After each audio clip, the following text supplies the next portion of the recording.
તો આ તમે જોઈ શકો છો સિંગ પાકનું પીસ સુંદર રીતે તૈયાર થઈ ગયું છે અને એકદમ સોફ્ટ બન્યો છે, એકદમ માવા જેવો પોચો કે દાંત ન હોય એ પણ સરળ રીતે ખાઈ શકે છે. નમસ્કાર, જય દ્વારકાધીશ, જય માતાજી, મહાદેવ હર દરેક મિત્રોને સ્વાગત છે મારું લીલીસ કિચન ની અંદર. તો આપણે અધિક માસ ની અંદર સુંદર મેં તમને આગળનો ખોપરા પાક સુંદર રીતે એની રીત અને એની પદ્ધતિ બતાવેલી હતી અને ઘણા બધા લોકોએ એ સારી રીતે બનાવેલો પણ છે. તો આજે તમારી સમક્ષ લઈને આવેલી છું સિંગ પાક, કારણ કે અધિક માસના હજી પણ આપણે 17 દિવસ જેવા બાકી છે.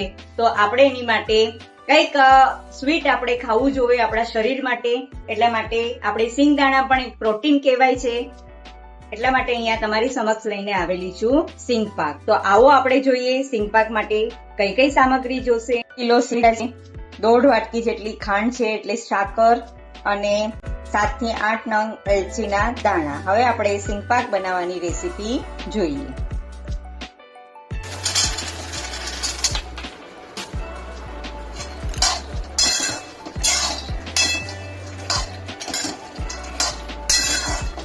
દાણા શેકાઈ ગયા છે અને આ રીતે તમે જોઈ શકો છો કે એના ફોતરા આપણે નીકળી શકે છે આરામથી. એટલે આપણા સિંગદાણા શેકાઈ ગયા છે. ગરમ સિંગને આપણે આ રીતે એક કોટનના કપડામાં કાઢી લીધેલી છે. એને આમ ઢાંકી અને આ રીતે આપણે સિંગના ફોતરા કાઢી નાખવાના છે. અને કંતાન હોય તો કંતાનની ઉપર પણ તમે આવી રીતે સિંગના ફોતરા કાઢી શકો છો. બધા જ તમારા છોતરા સિંગમાંથી છોતરા નીકળતા જશે અને દાણા દાણા છૂટા પડતા જશે અને એવું લાગે કે હવે મારું થઈ ગયું છે તો આવી રીતે તમે તમારી રીતે કચરો કાઢી શકો છો અને જે 2-3 દાણા વધ્યા હોય તો એને આવી રીતે તમે કાઢી શકો છો. બધા સિંગના ફોતરા મેં કાઢી લીધેલા છે અને હવે આપણે મિક્સર ગ્રાઇન્ડિંગમાં આને શું કરવાના છે, વાટવાના છીએ. ને આપણે એકદમ વાટવાનું નથી, કારણ કે આમાં સિંગમાંથી તેલ નીકળે એટલા માટે. એટલે આપણે એને પલ્સમાં ફેરવવાનું રહેશે.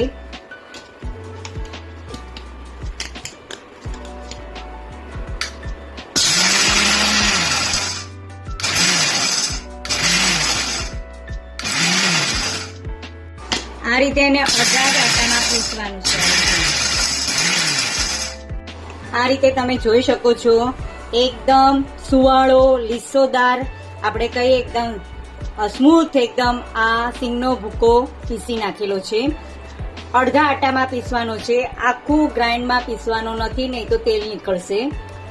ત્યાર પછી હવે હું આ મિલ્ક પાવડર છે એ મિલ્ક પાવડર એડ કરી દઉં છું, જેથી આપણો સિંગ પાક એકદમ સુવાળો, લીસેદાર અને એકદમ નરમ અને પોચો બને. એના માટે આ મિલ્ક પાવડરને આપણે મિક્સ કરી દેવાના છીએ. અહીંયા મિલ્ક પાવડર મિક્સ કરીને આપણે રાખી દીધેલું છે. હવે મેન આપણે બનાવવાના છીએ ચાસણી.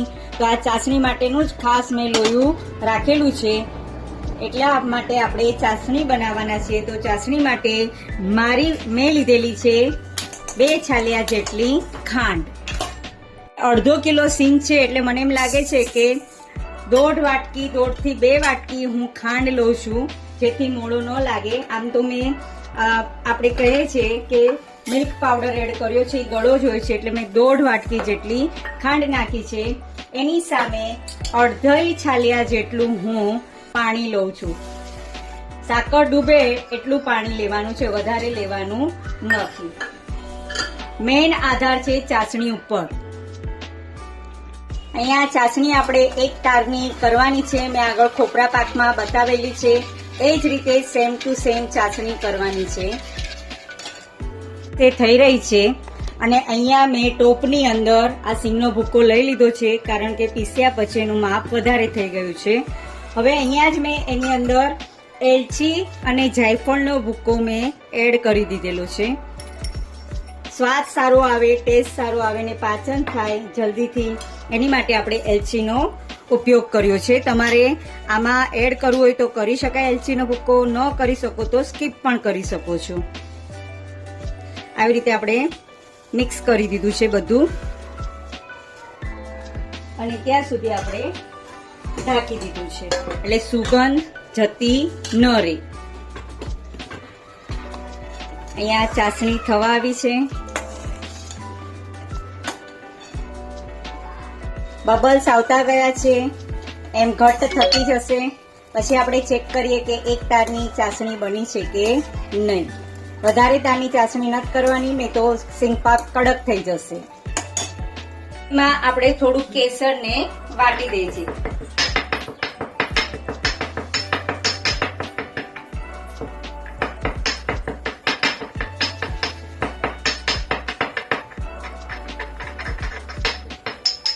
કેસરને મેં વાટી લીધેલું છે.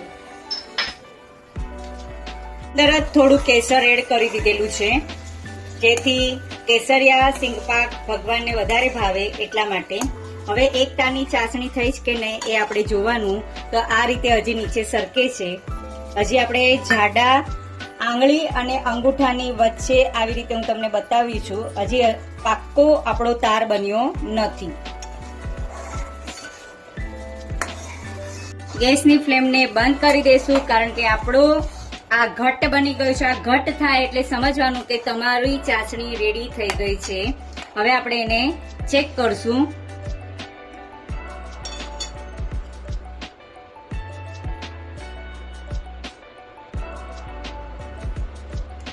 આંગળી અને અંગૂઠાની વચ્ચે જો તમને તાર દેખાય છે, હજી વધારે તમને બતાવું.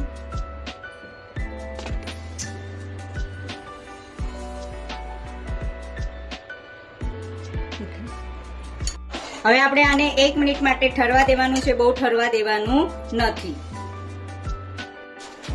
1 મિનિટ થઈ ગઈ છે. હવે આપણે આની અંદર જ સીધી હું એડ કરી દઉં છું.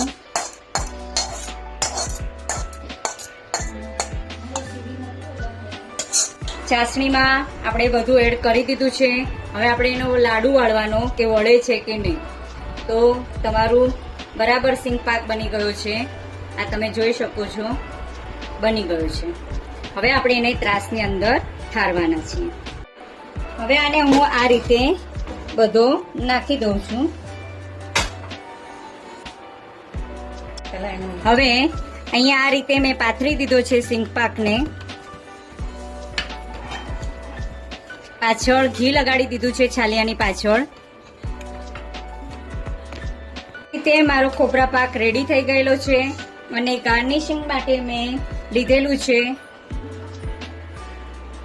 આ રીતે મારો સિંગપાક રેડી થઈ ગયેલો છે અને ગાર્નિશિંગ માટે મેં અહીંયા પિસ્તાની કતરી લીધેલી છે અને આપણે એને અડધો કલાક રૂમ ટેમ્પરેચર પર રાખવાનો છે. થોડો ઠંડો થવા દેશું, પછી આપણે એના પીસ પાડવાના છીએ. તો આ રીતે મારો થઈ ગયો છે સિંગપાક રેડી. હવે આને અડધો કલાક મેં રાખેલો હતો. અડધો કલાક ન રાખો તો 15 થી 20 મિનિટ થોડો ઠરવા દેવાનો, પછી તમારે આના પીસ પાડવાના છે. તમને એમ થાય કે મારી ચાસણીમાં બહુ ઓછી પડી છે તો તમે ઘી નાખી અને થોડો આવો લચપચતો બનાવી શકો છો. એટલે ટેન્શન લેવાની જરૂર નથી કે હવે શું કરું. તો તમારો બીજો ઉપાય છે થોડું એવું ઘી એડ કરી દેવાનું છે. હવે હું અહીંયાથી કાપા પાડું છું.